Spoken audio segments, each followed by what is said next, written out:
Boss Kannada season 12ರಲ್ಲಿ ಭಾಗವಹಿಸಿ ಗಮನ ಸೆಳೆದ ಧ್ರುವಂತ್ ತಮ್ಮ ಜೀವನದ ಹಾದಿಯಲ್ಲಿ ಅನುಭವಿಸಿದ ಸವಾಲುಗಳ ಬಗ್ಗೆ ಮನಬಿಚ್ಚಿ ಮಾತನಾಡಿದ್ದಾರೆ. ಈ ಪಯಣದಲ್ಲಿ ಅಪ್ಪ ಅಮ್ಮನಿಂದ ದೂರವಾಗಿದ್ದು ಒಂದು ದುಃಖದ ಅಧ್ಯಾಯ. ಚಾರಿತ್ ನನ್ನ ಜನ್ಮನಾಮ, ಬಾಳಪ್ಪ ನಮ್ಮ ತಂದೆ ಹೆಸರು. ನಮ್ಮದು ಕೊಡಗಿನಲ್ಲಿ ಕೂಡ್ಲುಪೇಟೆ ಎಂಬ ಹಳ್ಳಿ. ಮೂಲತಃ ನಾನು, ನನ್ನ ತಂದೆ ತಾಯಿ ಎಲ್ಲ ದಕ್ಷಿಣ ಕನ್ನಡದವರು. ಅಲ್ಲಿ ಚಿಕ್ಕ ಕೃಷಿಕರಾಗಿದ್ದಾರೆ ನಮ್ಮ ತಂದೆ. ನನ್ನ ಬಾಲ್ಯದ ದಿನಗಳು ಕೂಡ್ಲುಪೇಟೆಯಿಂದ ಶುರುವಾಗುತ್ತೆ. ಮಿಡ್ಲ್ ಕ್ಲಾಸ್ ಫ್ಯಾಮಿಲಿ ಲೈಫ್ ಸ್ಟೈಲ್ನಲ್ಲಿ ಇದ್ದದ್ದು ನಮ್ಮದು.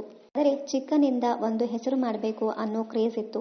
ಡಿಗ್ರಿ ಮಾಡಿದೆ, ಕಲಾಕ್ಷೇತ್ರಕ್ಕೆ ಬರೋ ಆಸೆ ಇತ್ತು. ಆದರೆ ನಮ್ಮ ತಂದೆ ತಾಯಿಗೆ ನನ್ನ ಮಗ ಒಂದೊಳ್ಳೆ ಕಂಪನಿಯಲ್ಲಿ ಕೆಲಸ ಮಾಡಬೇಕು, ಫಾರಿನಲ್ಲಿ ಇರಬೇಕು ಅಂತೆಲ್ಲ ಆಸೆಗಳಿರುತ್ತೆ. ಹೀಗಾಗಿ ಜೀವನದ ಒಂದು ಕೆಲವು ಹಂತಗಳಲ್ಲಿ ನನ್ನ ತಂದೆ ತಾಯಿ ಇಷ್ಟದ ಪ್ರಕಾರವೇ ಹೋಗ್ತೀನಿ. ಒಳ್ಳೆಯ ಕಂಪನಿಗಳಲ್ಲಿ ಕೆಲಸ ಮಾಡ್ತೀನಿ, ಅಂತಾರಾಷ್ಟ್ರೀಯ ವಿಮಾನದಲ್ಲಿ ಗಗನಸಕನಾಗಿ ಕೆಲಸ ಮಾಡ್ತೀನಿ ಎಂದು ಇತ್ತೀಚಿನ ಸಂದರ್ಶನವೊಂದರಲ್ಲಿ ಧ್ರುವಂತ್ ಹೇಳಿಕೊಂಡಿದ್ದಾರೆ. ನಂತರ ನನಗೆ ಎಷ್ಟೇ ಲಕ್ಷ ಸಂಬಳ ಬರಲಿ, ನಾನು ಸೇರಬೇಕಾಗಿರೋದು ಯಾವುದೋ ಬೇರೆ ಜಾಗನೇ ಅಂತ ಕಾಡುತ್ತಿತ್ತು. ನನಗೆ ಒಳ್ಳೆಯ ಅವಕಾಶ ಸಿಗಲಿಲ್ಲ. ಹಾಗೆ ಯಾರು ಗಾಡ್ಫಾದರ್ ಇರಲಿಲ್ಲ. ಹಾಗಾಗಿ ಸುಮಾರು ಬಾರಿ ನಾನು ಸೋತೆ.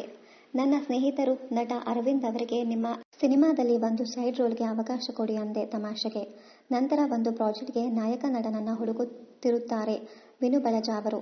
ನನ್ನ ಫೋಟೋಸ್ನ ನೋಡಿ ಆಫೀಸ್ಗೆ ಬರೋದಕ್ಕೆ ಹೇಳ್ತಾರೆ. ಸೆಲೆಕ್ಟ್ ಆದ ದಿವಸ ಹೇಳ್ತಾರೆ, ಈ ಪಾತ್ರ ಮಾಡಬೇಕಾದ್ರೆ ನೀನು ಜಾಬ್ ಬಿಡಬೇಕಾಗುತ್ತೆ ಅಂತ. ಕೈ ತುಂಬ ಸಂಬಳ, ತಿಂಗಳಿಗೆ 10 ದೇಶ ತಿರುಗುತ್ತಿದ್ದೆ. 5 ಸ್ಟಾರ್ ಹೋಟೆಲ್ಗಳಲ್ಲಿ ಉಳಿದುಕೊಳ್ಳುತ್ತಿದ್ದೆ. ಹೀಗೆಲ್ಲ ಇದ್ದ ಲೈಫ್ ಸ್ಟೈಲ್ನ ಹೇಗೆ ಬಿಡೋದು ಅಂದುಕೊಂಡೇ ನಿರ್ಧಾರ ಮಾಡಿ ರಿಸೈನ್ ಮಾಡಿದೆ.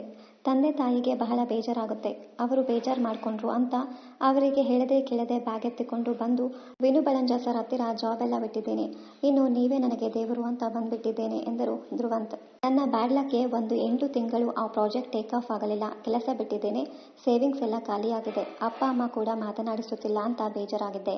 ಆಗ ಲವಲವಿಕೆ ಧಾರಾವಾಹಿ ಶುರುವಾಗುತ್ತೆ. ಜನಗಳ ಪ್ರೀತಿಯಿಂದ ಲಕ್ಕಿ ಅಂತ ಅಲ್ಲಿಂದ ನಾನು ಫೇಮಸ್ ಆಗ್ತೀನಿ. ಅಲ್ಲಿಂದ ನನ್ನ ಜರ್ನಿ ಶುರುವಾಗಿದೆ. ಅಮ್ಮ, ಸರ್ಪ ಸಂಬಂಧ, ಮುದ್ದು ಲಕ್ಷ್ಮಿ, ಮನಸಾರೆ, ಓ ಮುದ್ದು ಮನಸೆ ಹೀಗೆ 7-8 ಸೀರಿಯಲ್ಗಳಲ್ಲಿ ನಾನು ನಾಯಕ ನಟನಾಗಿ ಆಕ್ಟ್ ಮಾಡಿದೆ.